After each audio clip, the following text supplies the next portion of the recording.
ಸ್ನೇಹಿತರೆ, ಮೀಡಿಯಾ ಮಾಸ್ಟರ್ಸ್ಗೆ ಸ್ವಾಗತ, ಸುಸ್ವಾಗತ. ಗೆಳೆಯರೆ, 2024ರ ಲೋಕಸಭಾ ಚುನಾವಣೆ ಹಲವು ಅಚ್ಚರಿಗಳಿಗೆ ಕಾರಣ ಆಗಿದೆ. ಈ ಬಾರಿ ಯಾರು ನಿರೀಕ್ಷೆ ಕೂಡ ಮಾಡದ ಫಲಿತಾಂಶ ಹೊಂದಿದ್ದು, ಮೋದಿ ಸರ್ಕಾರದ ಜಾಗದಲ್ಲಿ NDA ಸರ್ಕಾರ ರಚನೆ ಆಗಿದೆ. ಚುನಾವಣೆಗಳು ಅಂದಮೇಲೆ ನಮ್ಮಲ್ಲಿ ಯಾವುದು ಹಾಗೆ ಆಗೋದಿಲ್ಲ. ಹಣ ಅನ್ನೋದನ್ನ ನೀರಿನ ಹಾಗೆ ಹರಿಸಬೇಕಾಗತ್ತೆ. ಇವತ್ತು ಒಂದು ಸಾಮಾನ್ಯ ಗ್ರಾಮ ಪಂಚಾಯತಿ ಚುನಾವಣೆ ಕೂಡ 16 ಲಕ್ಷಗಳಷ್ಟು ಹಣ ಖರ್ಚು ಮಾಡಿಸುವಾಗ ವಿಧಾನಸಭೆ, ಲೋಕಸಭಾ ಚುನಾವಣೆಗಳ ಖರ್ಚೇನು ಕಡಿಮೆ ಆದಿದೆ? ಇಲ್ಲಿ ಕೋಟ್ಯಂತರ ರೂಪಾಯಿ ಖರ್ಚು ಮಾಡಿ ಗೆದ್ದು ಬರ್ತಾರೆ ಅಂದ್ರೆ ಅವರ ಆಸ್ತಿ ಪಾಸ್ತಿಗಳು ಕೂಡ 100 ಕೋಟಿ ಇರಬೇಕಲ್ವಾ? ಹಾಗಾದ್ರೆ ಈ ಬಾರಿ ಸಂಸತ್ತಿಗೆ ಆರಿಸಿ ಬಂದ ಅಭ್ಯರ್ಥಿಗಳ ಪೈಕಿ ಎಷ್ಟು ಮಂದಿ ಕೋಟ್ಯಾಧಿಪತಿಗಳಿದ್ದಾರೆ? ಈ ದೇಶದ ಅತಿ ಶ್ರೀಮಂತ ರಾಜಕಾರಣಿ ಯಾರು? ಅವರ ಆಸ್ತಿ ಎಷ್ಟು? ಈ ಲಿಸ್ಟ್ ಅಲ್ಲಿ ಕರ್ನಾಟಕದವರು ಯಾರೆಲ್ಲ ಇದ್ದಾರೆ ಅನ್ನೋದ್ರ ಬಗ್ಗೆ ಒಂದಷ್ಟು ಮಾಹಿತಿಯನ್ನ ನಾವಿಲ್ಲಿ ನೋಡೋಣ.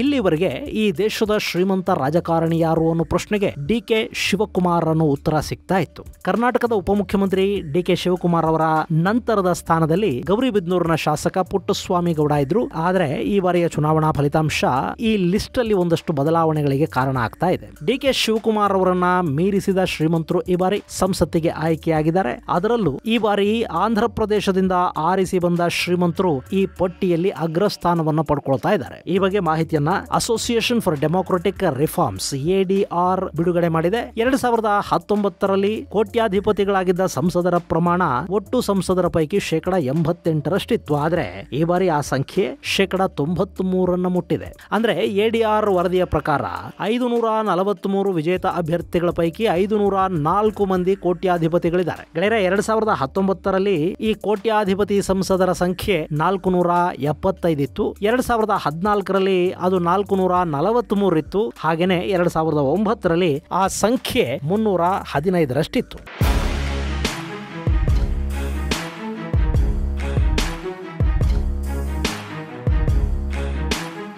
ಈ ಅಂಕಿ ಅಂಶಗಳನ್ನು ನಾವು ಗಮನಿಸ್ತಾ ಇದ್ರೆ ಕೋಟ್ಯಾಧಿಪತಿ ಸಂಸದರ ಸಂಖ್ಯೆ ಚುನಾವಣೆಯಿಂದ ಚುನಾವಣೆಗೆ ಏರಿಕೆ ಆಗ್ತಾ ಇರೋದು ಕಂಡು ಬರ್ತಾ ಇದೆ. ಇನ್ನು ಪಕ್ಷಗಳ ವಿಷಯಕ್ಕೆ ನಾವು ಬರೋದಾದ್ರೆ ಈ ಬಾರಿ ಅತಿ ಹೆಚ್ಚು ಕರೋಡ್ಪತಿ ಸಂಸದರನ್ನ ಹೊಂದಿರುವ ಪಕ್ಷ ಅಂದ್ರೆ ಅದು ಬಿಜೆಪಿ. 2024ರಲ್ಲಿ 240 ಸ್ಥಾನಗಳನ್ನ ಗೆದ್ದಿರುವ ಬಿಜೆಪಿಯಲ್ಲಿ 227 ಸಂಸದರು ಕೋಟ್ಯಾಧಿಪತಿಗಳಾಗಿದ್ದಾರೆ. ಅಂದ್ರೆ ಬಿಜೆಪಿಯಲ್ಲಿರೋ ಸಂಸದರ ಪೈಕಿ 95% ಮಂದಿ ಕರೋಡ್ಪತಿಗಳೇ. ಇನ್ನು ಎರಡನೇ ಸ್ಥಾನದಲ್ಲಿ ಕಾಂಗ್ರೆಸ್ ಇದೆ. ಅಲ್ಲಿ ಗೆದ್ದಿರುವ 99 ಅಭ್ಯರ್ಥಿಗಳ ಪೈಕಿ 93% ಅಂದ್ರೆ 92 ಮಂದಿ ಕೋಟ್ಯಾಧಿಪತಿಗಳಿದ್ದಾರೆ. ಇನ್ನು DMKಯ 22 ಸಂಸದರ ಪೈಕಿ 21 ಮಂದಿ ಸಂಸದರು ಕೋಟ್ಯಾಧಿಪತಿಗಳೇ.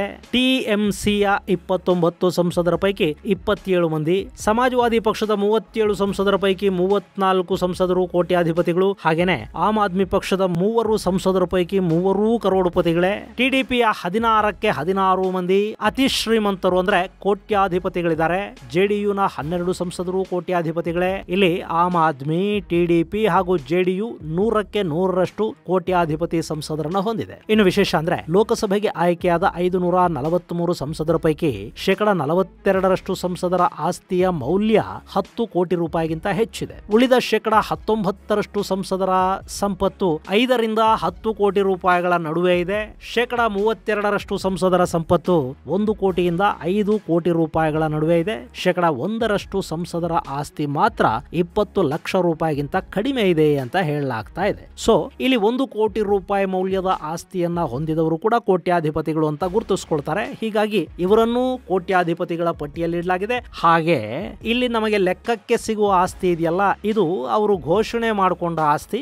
ಅದಲ್ಲದೆ ಅವರಿವರ ಹೆಸರಲ್ಲಿ ಬೇನಾಮಿ ಆಸ್ತಿಗಳು, ಮೌಲ್ಯ ಕಡಿಮೆ ಮಾಡಿದ ಆಸ್ತಿಗಳು ಇವ್ಯಾವು ಕೂಡ ಇಲ್ಲಿ ಲೆಕ್ಕಕ್ಕೆ ಸಿಗೋದಿಲ್ಲ. ಹೀಗಾಗಿ ಅವರು ಕೊಟ್ಟ ಮಾಹಿತಿಯ ಪ್ರಕಾರನೇ ಇಲ್ಲಿ ಇಷ್ಟು ಜನ ಕೋಟ್ಯಾಧಿಪತಿಗಳಿದ್ದಾರೆ.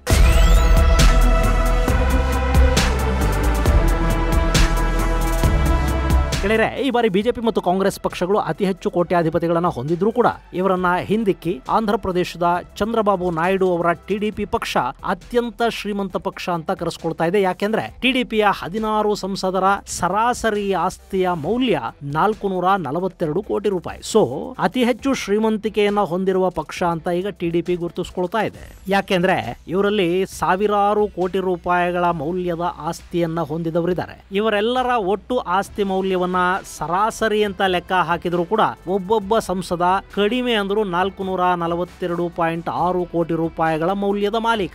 ಅತಿ ಹೆಚ್ಚು ಶ್ರೀಮಂತ ಸಂಸದರನ್ನ ಹೊಂದಿರುವ ಪಕ್ಷ ಅಂತ ಈಗ ಟಿಡಿಪಿ ಗುರುತಿಸಿಕೊಳ್ತಾ ಇದೆ. ಇನ್ನು ಎರಡನೇ ಸ್ಥಾನದಲ್ಲಿರೋದು ಬಿಜೆಪಿ. ಅವರ ಸರಾಸರಿ ಆಸ್ತಿ ಮೌಲ್ಯ 50 ಕೋಟಿಯನ್ನು ದಾಟ್ತಾ ಇದೆ. ಹಾಗೆ ಮೂರನೇ ಸ್ಥಾನದಲ್ಲಿ ಡಿಎಂಕೆ ಸಂಸದರಿದ್ದಾರೆ. ಡಿಎಂಕೆಯ ಒಬ್ಬೊಬ್ಬ ಸಂಸದನ ಸರಾಸರಿ ಆಸ್ತಿ ಮೌಲ್ಯ ಕೂಡ 31.22 ಕೋಟಿಗಿಂತ ಹೆಚ್ಚಾಗುತ್ತೆ. ಇನ್ನು ಟಿಎಂಸಿ ಸಂಸದರ ಸರಾಸರಿ ಸಂಪತ್ತನ್ನ ಲೆಕ್ಕ ಹಾಕಿದ್ರೆ ಅಲ್ಲಿ ಒಬ್ಬೊಬ್ಬ ಸಂಸದ ಕೂಡ 17.98 ಕೋಟಿ ರೂಪಾಯಿಗಳ ಮೌಲ್ಯದ ಆಸ್ತಿಯನ್ನು ಹೊಂದಿದ ಹಾಗೆ ಕಾಣ್ತಾ ಇದೆ. ಹಾಗೆ ಸಮಾಜವಾದಿ ಪಕ್ಷದ ಸಂಸದರ ಸರಾಸರಿ ಆಸ್ತಿ ಮೌಲ್ಯ 15.24 ಕೋಟಿ ರೂಪಾಯಿ. ಎಲ್ಲ ಸರಿ, ಭಾರತದ ಅತ್ಯಂತ ಶ್ರೀಮಂತ ರಾಜಕಾರಣಿ ಯಾರು ಅನ್ನೋ ಪ್ರಶ್ನೆಗೆ ಇನ್ನೂ ಉತ್ತರ ಸಿಗಲಿಲ್ವಲ್ಲ ಅಂತ ಅಂದ್ಕೋತಾ ಇರಬೇಕು ನೀವು. ಗೆಳೆಯರೆ, ಕೋಟ್ಯಾಧಿಪತಿಗಳ ಲಿಸ್ಟ್ ಅಲ್ಲಿ ಅತಿ ಹೆಚ್ಚು ಆಸ್ತಿಯನ್ನ ಹೊಂದಿದ ಮೊದಲ 3 ಸ್ಥಾನಗಳಲ್ಲಿ ಟಿಡಿಪಿ ಹಾಗೂ ಬಿಜೆಪಿಯ ಸಂಸದರೇ ಇದ್ದಾರೆ. ಈ ಪಟ್ಟಿಲಿ 3ನೇ ಸ್ಥಾನದಲ್ಲಿರುವುದು ಹರಿಯಾಣದ ಕುರುಕ್ಷೇತ್ರದಿಂದ ಆಯ್ಕೆಯಾಗಿರುವ ನವೀನ್ ಜಿಂದಾಲ್. ನವೀನ್ ಜಿಂದಾಲ್ ಅವರ ಒಟ್ಟು ಆಸ್ತಿಯ ಮೌಲ್ಯ 1,241 ಕೋಟಿ ರೂಪಾಯಿ. ಈ ಹಿಂದೆ ಕಾಂಗ್ರೆಸ್ ಪಕ್ಷದಲ್ಲಿದ್ದ ನವೀನ್ ಜಿಂದಾಲ್ ಕೆಲವೇ ತಿಂಗಳುಗಳ ಹಿಂದೆ ಬಿಜೆಪಿಗೆ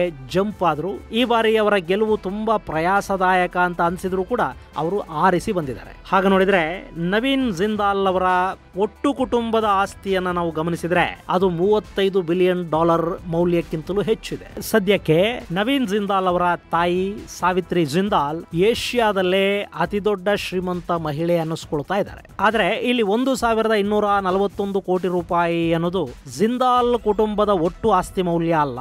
ಇದು ಬರೀ ನವೀನ್ ಜಿಂದಾಲ್ ಮತ್ತು ಆತನ ಪತ್ನಿ ಮಕ್ಕಳ ಒಟ್ಟು ಆಸ್ತಿಯ ಮೌಲ್ಯ ಅಷ್ಟೇ. ಇನ್ನು ಈ ನವೀನ್ 2009ರಲ್ಲಿ ಅತ್ಯಂತ ಸುಲಭವಾಗಿ ಗೆದ್ದು ಬಂದಿದ್ರು. ಆದ್ರೆ 2014ರಲ್ಲಿ ಬಿಜೆಪಿ ಇವರನ್ನ ಸೋಲಿಸಿತು. ಅಲ್ಲಿ ಬಿಜೆಪಿಯ ರಾಜ್ಕುಮಾರ್ ಸೈನಿ ಆರಿಸಿ ಬಂದಿದ್ರು. ಇನ್ನು ಈ ಬಾರಿ ನವೀನ್ ಜಿಂದಾಲ್ ಆಮ್ ಆದ್ಮಿ ಪಕ್ಷದ ಸುಶೀಲ್ ಗುಪ್ತಾ ವಿರುದ್ಧ ಗೆಲುವನ್ನ ಪಡ್ಕೊಂಡಿದ್ದಾರೆ. ನವೀನ್ ಜಿಂದಾಲ್ ದೇಶದ ಪ್ರಮುಖ ಕೈಗಾರಿಕೋದ್ಯಮಿಗಳ ಪೈಕಿ ಒಬ್ಬರು. ಇನ್ನು ಎರಡನೇ ಸ್ಥಾನದಲ್ಲಿ ಬಿಜೆಪಿಯ ಚೆವೆಲ್ಲಾ ಕ್ಷೇತ್ರದ ಸಂಸದ ಕೊಂಡಾ ರೆಡ್ಡಿ ಕಾಣಿಸಿಕೊಳ್ತಾರೆ. ತೆಲಂಗಾಣದ ಸಂಸದರಾಗಿರುವ ಕೊಂಡಾ ರೆಡ್ಡಿ 4,568 ಕೋಟಿ ರೂಪಾಯಿಗಳ ಮೌಲ್ಯದ ಆಸ್ತಿಯ ಒಡೆಯ.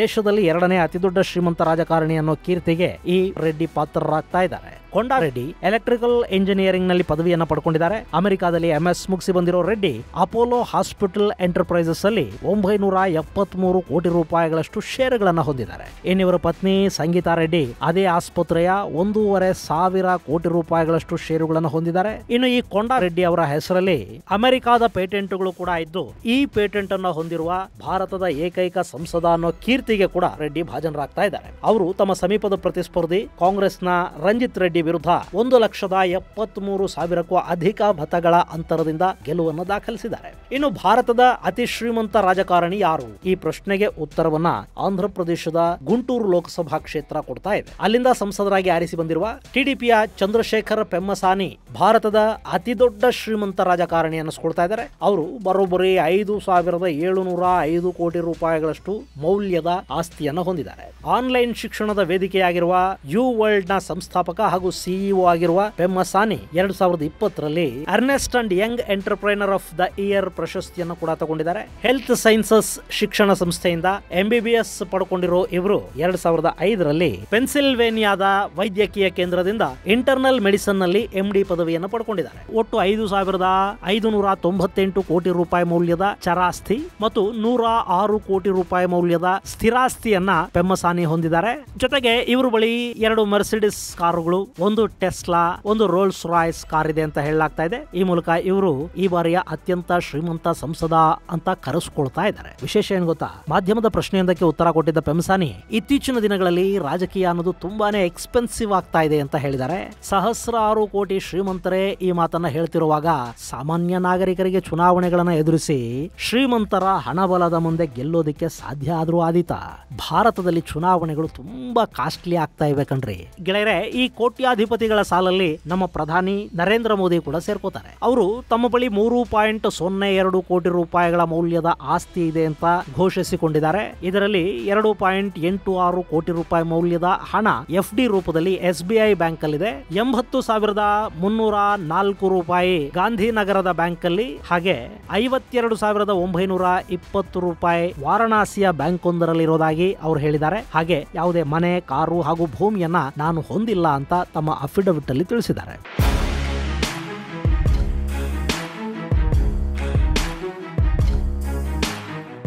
ಇನ್ನು ಕರ್ನಾಟಕದ ವಿಷಯಕ್ಕೆ ನಾವು ಬರೋದಾದ್ರೆ ಸದ್ಯಕ್ಕೆ ಇಲ್ಲಿಂದ ಆರಿಸಿ ಬಂದಿರುವ ಸಂಸದರ ಪೈಕಿ ಎಚ್.ಡಿ. ಕುಮಾರಸ್ವಾಮಿ ಅವರೇ ಅತ್ಯಂತ ಶ್ರೀಮಂತರು. ಎಚ್.ಡಿ.ಕೆ ಚುನಾವಣಾ ಆಯೋಗಕ್ಕೆ ಕೊಟ್ಟಿರುವ ಮಾಹಿತಿಯಂತೆ 217.2 ಕೋಟಿ ರೂಪಾಯಿಗಳಷ್ಟು ಮೌಲ್ಯದ ಸ್ಥಿರಾಸ್ತಿ ಮತ್ತು ಚರಾಸ್ತಿಗಳನ್ನು ಹೊಂದಿದ್ದಾರೆ. ಅವರನ್ನು ಹೊರತುಪಡಿಸಿದ್ರೆ 98.3 ಕೋಟಿ ರೂಪಾಯಿಗಳಷ್ಟು ಆಸ್ತಿಯನ್ನು ಹೊಂದಿರುವ ಡಾಕ್ಟರ್ ಮಂಜುನಾಥ್ ಇದ್ದಾರೆ. ಹಾಗೆ ಇನ್ನುಳಿದ ಎಲ್ಲ ಸಂಸದರು ಕೂಡ 3-4 ಕೋಟಿಗಳಿಗಿಂತಲೂ ಅಧಿಕ ಮೌಲ್ಯದ ಆಸ್ತಿಯನ್ನ ಹೊಂದಿದವರೇ ಆಗಿದ್ದಾರೆ. ಇಲ್ಲಿ ನಾನು ಆಗಲೇ ಹೇಳಿದ ಹಾಗೆ 1 ಕೋಟಿಗಿಂತ ಹೆಚ್ಚು ಮೌಲ್ಯದ ಆಸ್ತಿಯನ್ನ ಹೊಂದಿರುವವರು ಕೋಟ್ಯಾಧೀಶರೇ. ಆದ್ರಿಂದ ಕರ್ನಾಟಕದ ಎಲ್ಲ ಸಂಸದರು ಕೋಟ್ಯಾಧೀಶರೇ. ಇನ್ನು ಅತಿ ಹೆಚ್ಚು ಸಾಲವನ್ನ ಹೊಂದಿರುವ ಸಂಸದರು ಯಾರು ಅನ್ನೋದನ್ನು ನೋಡಿದ್ರೆ ದೇಶದ ನಂಬರ್ 1 ಕೋಟ್ಯಾಧಿಪತಿ ರಾಜಕಾರಣಿಯಾಗಿರುವ ಚಂದ್ರಶೇಖರ್ ಪೆಮ್ಮಸಾನಿನೇ ಅತಿ ಹೆಚ್ಚು ಸಾಲವನ್ನ ಹೊಂದಿರುವ ರಾಜಕಾರಣಿ ಕೂಡ. ಗುಂಟೂರು ಸಂಸದರ ಈ ಸಾಲದ ಮೊತ್ತ 1038 ಕೋಟಿ ರೂಪಾಯಿ. ಇವರು ನಂತರ ತಮಿಳುನಾಡಿನ ಅರಕೋಣಂ ಸಂಸದ ಡಿಎಂಕೆಯ ಜಗತ್ ರಕ್ಷಕನ್ 649 ಕೋಟಿ ಸಾಲವನ್ನು ಘೋಷಿಸಿಕೊಂಡಿದ್ದಾರೆ. ಇತ ಟಿಡಿಪಿಯ ನಲ್ಲೂರು ಸಂಸದ ಪ್ರಭಾಕರ್ ರೆಡ್ಡಿ 197 ಕೋಟಿ ರೂಪಾಯಿ